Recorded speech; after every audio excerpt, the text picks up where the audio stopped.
Bumi menjadi rumah bagi seluruh makhluk ciptaan Allah Azza wa Jalla. Di bumi ini, manusia juga membuat rumah, tempat tinggal bagi diri dan keluarganya. Tempat anak-anak bertumbuh dan belajar berjalan. Tempat ayah dan bunda bercengkrama di halaman belakang. Dan tak lupa, tempat beberapa satwa mungil bersarang dan meramaikan suasana. Kenali hewan-hewan ini dari sudut pandang Islam, karena sejatinya mereka diciptakan Allah dengan tujuan hidup menjaga keseimbangan alam.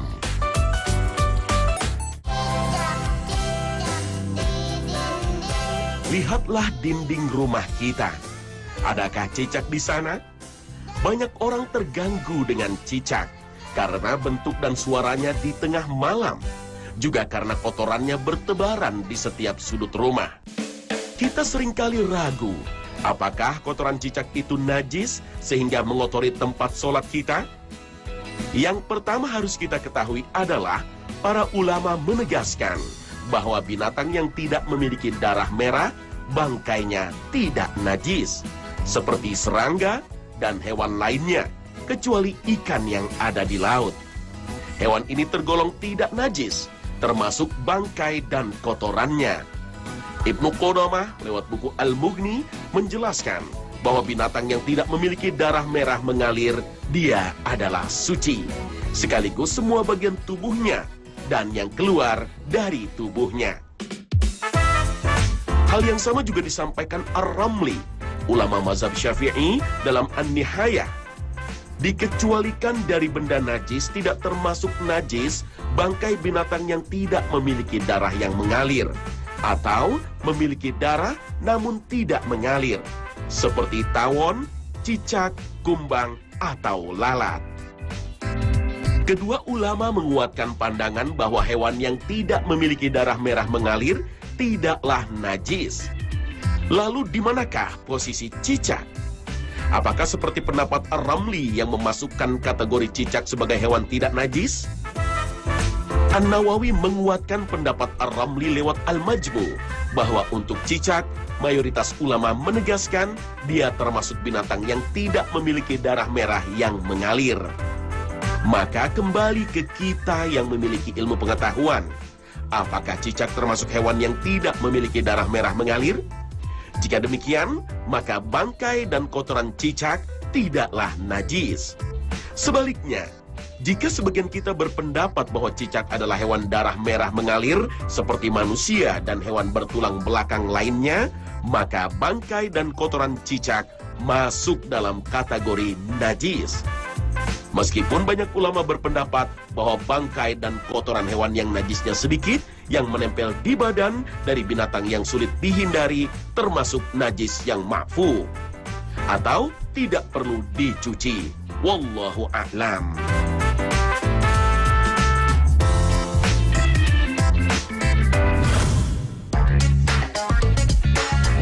Dialah Allah yang menciptakan, yang mengadakan, yang membentuk rupa. Dia memiliki nama-nama yang indah. Apa yang ada di langit dan di bumi bertasbih kepadanya. Dan dialah yang maha perkasa, lagi maha bijaksana. Al-Quran, Surah Al-Hasyr, ayat 24. Inilah hewan kesukaan Rasulullah SAW, yaitu kucing. Di sudut kota, kucing biasa kita lihat di jalanan, gang sempit, dan juga berkeliaran di sela kaki pengunjung warung makan kaki lima. Namun bagi kita yang memiliki kucing, kita harus jaga dan rawat hewan lucu ini ya. Kucing yang lucu ini sejatinya memiliki keunikan dan menjadi bukti kesempurnaan Allah Azza wa Jalla, yaitu di mata. Kucing diciptakan dalam bentuk yang ideal sesuai dengan lingkungan mereka. Kucing memerlukan penglihatan yang khusus untuk melihat lingkungan mereka. Struktur, bentuk, dan ketajaman penglihatan kucing Allah ciptakan sangat detail sesuai kebutuhannya. Allah menciptakan semua jenis hewan dari air. Maka sebagian ada yang berjalan di atas perutnya dan sebagian lagi berjalan dengan 2 kaki. Sedang sebagian berjalan dengan 4 kaki. Allah menciptakan apa yang Dia kehendaki. Sungguh, Allah Maha Kuasa atas segala sesuatu. Al-Quran, Surah An-Nur, ayat 45. Mata kucing dapat dengan mudah membedakan warna hijau, biru, dan merah. Walaupun begitu, kelebihan sebenarnya dari mata kucing adalah agar dapat melihat di malam hari. Kelopak mata kucing terbuka di malam hari ketika terkena sedikit cahaya. Dengan jumlah sel-sel batang yang jauh lebih banyak dari sel-sel kerucut, membuat pupil mata kucing membulat. Sensitivitas pupil mata ini juga membuat mata kucing akan segera menutup ketika ada cahaya yang masuk. Bulatan pupilnya mengecil pipih. Ada sebuah lapisan yang tidak terdapat pada mata manusia. Lapisan ini disebut kristal tapetum lucidum yang dapat memantulkan cahaya. Berkat lapisan inilah, penglihatan kucing di malam hari begitu sangat kuat. Dan lapisan ini juga yang menyebabkan mata kucing bersinar di malam hari. Struktur mata kucing memang berbeda dengan mata manusia. Pada mata kucing terdapat membran transparan yang mampu bergerak dari satu bagian mata ke bagian yang lain. Membran inilah yang membuat kucing tidak perlu mengedip dan tidak perlu khawatir akan debu halus yang masuk ke mata. Kemampuan mata kucing tanpa mengedip inilah salah satu bukti kesempurnaan ciptaan Allah.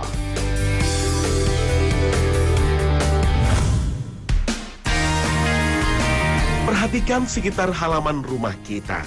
Adakah burung di sana? Bersyukurlah bila masih banyak burung yang hidup di sekitar rumah kita. Artinya, udara masih segar dan ekosistem masih terjaga baik. Pada zaman lahirnya Rasulullah, burung juga pernah berjasa menyelamatkan kota Makkah. Tahun kelahiran Rasulullah dinamakan Tahun Gajah, karena orang-orang Arab belum mengenal kalender dan angka sebagai penanda tahun. Mereka biasa mengaitkan kelahiran seseorang dengan kejadian besar pada saat itu. Tak lama sebelum Rasulullah lahir, memang terjadi peristiwa besar. Raja Yaman yang kafir bernama Abraha bergerak menuju Makkah dengan niat untuk menguasai dan menghancurkan Ka'bah. Persis seperti pemimpin pemberontak Syiah Houthi di Yaman baru-baru ini yang juga ingin menguasai Makkah. Abraha kemudian mengumpulkan bala tentaranya dengan menunggangi gajah-gajah besar hingga sampai di pinggir kota Makkah. Sang raja mengirim utusan kepada pemimpin kota Makkah, kakek Rasulullah Abdul Muttalib, dan menyampaikan pesan bahwa ia akan menghancurkan Ka'bah. Namun Abdul Muttalib menjawab, "Sesungguhnya ini adalah rumah Allah yang suci dan rumah kekasihnya Ibrahim alaihissalam. Jika Allah melindunginya, maka itu adalah kehendaknya, karena ini adalah rumahnya dan tanahnya yang suci. Dan jika ia menghalangi Abraha, maka itu adalah kekuasaannya. Demi Allah, kita tidak punya kekuasaan apapun." Abdul Muttalib yakin bahwa Allah akan melindungi mereka. Benar saja, ketika Abraha hendak memasuki kota Makkah, gajah yang ditungganginya tersungkur, tidak dapat berjalan. Beberapa orang menyarankan Abraha untuk kembali ke Yaman dan membatalkan niatnya untuk menguasai Ka'bah. Namun sang raja telah menancapkan niat. Di saat itulah Allah Azza wa Jalla mengirimkan sekawanan burung yang masing-masing membawa 3 buah batu, 2 di kaki dan 1 di paruh. Lalu sekawanan burung itu bergerak cepat di atas pasukan gajah dari Yaman dan menjatuhkan batu-batu tersebut. Subhanallah, batu-batu itu menghancurkan para pasukan. Mereka mati dalam keadaan mengenaskan. Inilah salah satu kenyataan sejarah yang tercatat dalam Al-Quranul Karim. Sebuah niat jahat dari pasukan maha kuat yang hancur gara-gara sekawanan burung. Apakah kamu tidak memperhatikan bagaimana Tuhanmu telah bertindak terhadap tentara bergajah? Bukankah Dia telah menjadikan tipu daya mereka untuk menghancurkan Ka'bah itu sia-sia? Dan dia mengirimkan kepada mereka burung yang berbondong-bondong, yang melempari mereka dengan batu berasal dari tanah yang terbakar. Lalu dia menjadikan mereka seperti daun-daun yang dimakan ulat. Al-Quran, Surah Al-Fil, ayat 1 hingga 5.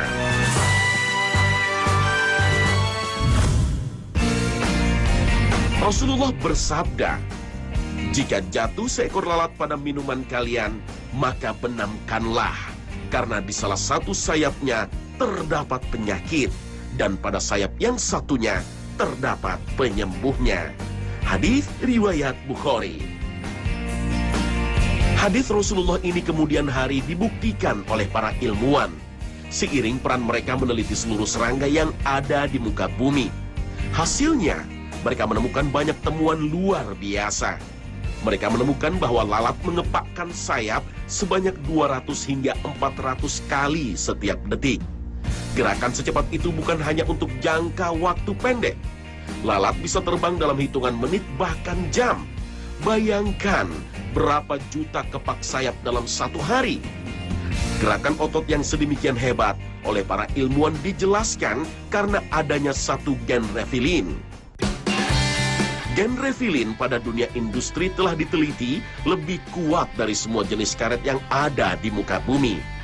Karena gen ini mempunyai daya dorong dan daya tekan yang terbukti kuat dalam jutaan kali kerja dalam satu hari. Getarannya bisa 1000 kali dalam setiap detik. Dan dalam ilmu kesehatan, gen refilin ini terbukti mampu mengobati penyakit pada syaraf arteri manusia. Gen-gen refilin pada sayap lalat itulah yang dimaksud. Demikian hebatnya Rasulullah SAW 14 abad yang lalu yang menjelaskan bila lalat jatuh pada minuman maka tenggelamkan. Itulah yang dimaksud bahwa gen-gen refilin pada ketiak sayap akan mensucikan seluruh bakteri yang dibawa oleh lalat. Wallahu a'lam. Hewan sekitar rumah kita yang paling banyak adalah semut. Inilah hewan yang keberadaannya sering diabaikan. Bahkan seringkali dianggap mengganggu dan dibasmi.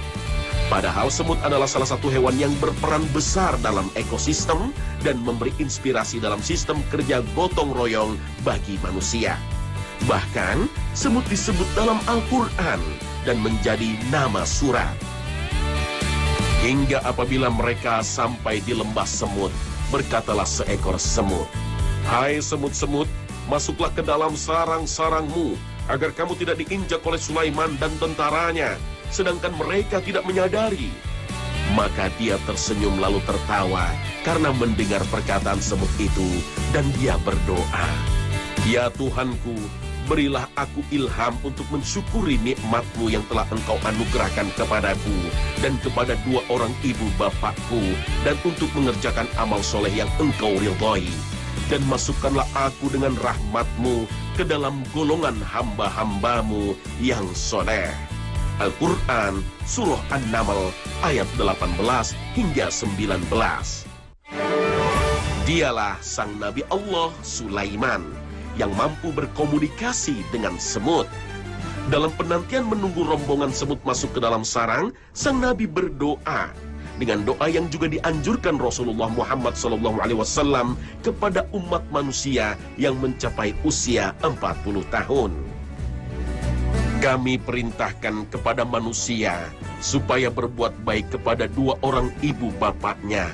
Ibunya mengandungnya dengan susah payah dan melahirkannya dengan susah payah pula.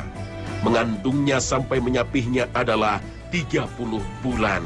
Sehingga apabila dia telah dewasa dan umurnya sampai 40 tahun, ia berdoa, 'Ya Tuhanku, berilah aku petunjuk untuk mensyukuri nikmat Engkau yang telah Engkau berikan kepadaku dan kepada ibu bapakku, dan supaya aku dapat berbuat amal yang soleh yang Engkau ridhai. Berilah kebaikan kepadaku dengan memberi kebaikan kepada anak cucuku. Sesungguhnya aku bertobat kepada Engkau, dan sesungguhnya aku termasuk orang-orang yang berserah diri."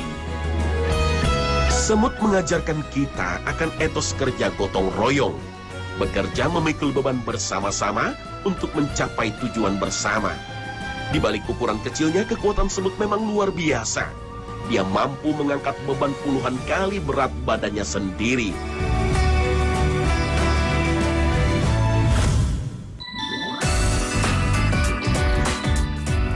Nyamuk adalah salah satu hewan yang diciptakan sebagai salah satu senjata Allah.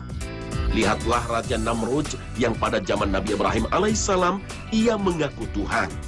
Maka Allah kirimkan seekor nyamuk masuk ke dalam telinga sang raja dan memakan isi otaknya hidup-hidup. Sang raja yang mengaku hebat dan menyamakan dirinya sebagai Tuhan itu kalah dan mati oleh seekor nyamuk. Ia dihinakan oleh Allah seperti hinanya Fir'aun yang tenggelam di lautan. Begitu juga pasukan nyamuk telah mengalahkan dan mematikan ribuan pasukan Inggris pada Perang Dunia Pertama. Bukan lewat peluru tajam atau ledakan bom nuklir, tapi dengan penyakit malaria dan demam berdarah. Nyamuk menjadi mesin pemusnah massal bagi musuh-musuh Allah. Padahal hewan ini begitu kecil dan begitu lemah. Dengan satu kali tepuk, nyamuk akan mati. Nyamuk juga tidak bisa terbang tinggi layaknya burung elang di angkasa. Jadi kalau kita pasang obat nyamuk, dijamin ia akan mudah mati. Sesungguhnya Allah tiada segan membuat perumpamaan berupa nyamuk atau yang lebih rendah dari itu. Adapun orang-orang yang beriman, maka mereka yakin bahwa perumpamaan itu benar dari Tuhan mereka. Tetapi mereka yang kafir mengatakan, apakah maksud Allah menjadikan ini untuk perumpamaan? Dengan perumpamaan itu, banyak yang disesatkan Allah. Dan dengan perumpamaan itu pula, banyak orang yang diberinya petunjuk. Dan tidak ada yang disesatkan Allah kecuali orang-orang yang fasik. Al-Quran Surah Al-Baqarah ayat 26. Nyamuk memang hewan lemah dan rendah, tapi disitulah kekuatan sesungguhnya. Dengan kelemahannya, Allah menjadikan nyamuk pasukan yang kuat. Ia hidup menyatu dalam kehidupan tempat tinggal manusia, berkembang biak di air yang kotor maupun di air yang sangat bersih. Adaptif terhadap suhu yang panas maupun yang dingin selama daerah itu lembab. Rasanya tiada manusia satupun di dunia ini yang luput dari gigitan nyamuk. Di balik lemah dan rendahnya nyamuk terdapat fungsi organ yang menyeramkan. Kalau saja nyamuk dibuat sebesar harimau, bisa jadi ia akan menjadi hewan pemusnah seluruh makhluk hidup di seluruh dunia. Nyamuk sangat menyukai darah segar. Memiliki pembius pada jarumnya sehingga manusia tidak merasakan ketika dihisap. Memiliki 6 buah pisau menyerupai pedang pada belalainya. Memiliki 48 gigi tajam di mulutnya. Memiliki 100 mata di kepalanya. Memiliki pendeteksi panas yang bekerja seperti inframerah. Mampu membedakan kulit manusia di kegelapan malam. Ia memantulkan warna kulit manusia menjadi warna ungu. Yang tak kalah seram, ilmu pengetahuan modern telah mengungkapkan fakta bahwa di atas punggung nyamuk terdapat banyak serangga mikro yang tak nampak kecuali dengan mikroskop.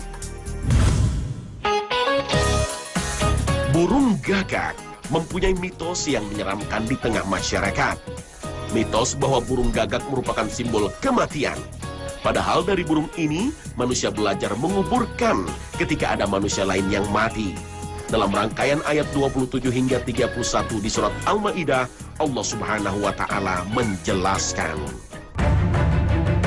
Ceritakanlah kepada mereka kisah kedua putra Adam, Habil dan Qabil menurut yang sebenarnya. Ketika keduanya mempersembahkan korban, maka diterima dari salah seorang dari mereka berdua, Habil, dan tidak diterima dari yang lain, Qabil. Ia berkata, Qabil, aku pasti membunuhmu. Berkata Habil, sesungguhnya Allah hanya menerima korban dari orang-orang yang bertakwa. Sungguh, kalau kamu menggerakkan tanganmu kepadaku untuk membunuhku, aku sekali-kali tidak akan menggerakkan tanganku kepadamu untuk membunuhmu. Sesungguhnya, aku takut kepada Allah, Tuhan seru sekalian alam. Sesungguhnya, aku ingin agar kamu kembali dengan membawa dosa membunuhku dan dosamu sendiri. Maka kamu akan menjadi penghuni neraka. Dan yang demikian itulah pembalasan bagi orang-orang yang zalim. Maka hawa nafsu Qabil menjadikannya menganggap mudah membunuh saudaranya. Sebab itu dibunuhnyalah. Maka jadilah ia seorang di antara orang-orang yang merugi. Kemudian Allah menyuruh seekor burung gagak menggali-gali di bumi untuk memperlihatkan kepadanya Qabil bagaimana seharusnya menguburkan mayat saudaranya. Berkata Qabil, "Aduhai, celaka aku. Mengapa aku tidak mampu berbuat seperti burung gagak ini, lalu aku dapat menguburkan mayat saudaraku ini?" Karena itu, jadilah dia seorang di antara orang-orang yang menyesal. Begitulah burung gagak menjadi inspirasi bagi manusia, Qabil, mengajarkannya untuk menguburkan saudaranya Habil yang telah mati. Di dalam habitatnya, burung gagak terbagi atas 27 jenis di seluruh dunia. Tersebar di hampir seluruh benua, kecuali Antartika dan Amerika Selatan. Burung gagak jantan lebih besar dari sang betina, dan Allah memberikannya kecerdasan, perilaku yang baik, kasih sayang, kerjasama anggota keluarga, dan cinta. Bulu burung gagak berwarna hitam pekat yang menguntungkannya terbang di malam hari, menghilang di kegelapan malam, menghindari dari predator malam seperti burung hantu dan burung elang. Terungkap dalam ensiklopedia Mukjizat Ilmiah bahwa burung gagak berkomunikasi dengan frekuensi tinggi. Setiap frekuensi mempunyai ciri khas. Bila ada gagak lain yang baru datang, maka ia akan terseleksi dari kelompok gagak yang lain. Demikian khazanah pagi ini mengenalkan hewan-hewan yang ada di sekitar rumah kita. Insya Allah banyak ilmu yang bermanfaat dan bisa memperkaya pengetahuan sebuah tuntunan Al-Quran dan As-Sunnah. Maafkan bila ada penyampaian yang kurang sempurna. Sampai jumpa lagi besok dengan pengetahuan yang lebih seru dan bermanfaat. Barakallahu fikum. Assalamualaikum warahmatullahi wabarakatuh.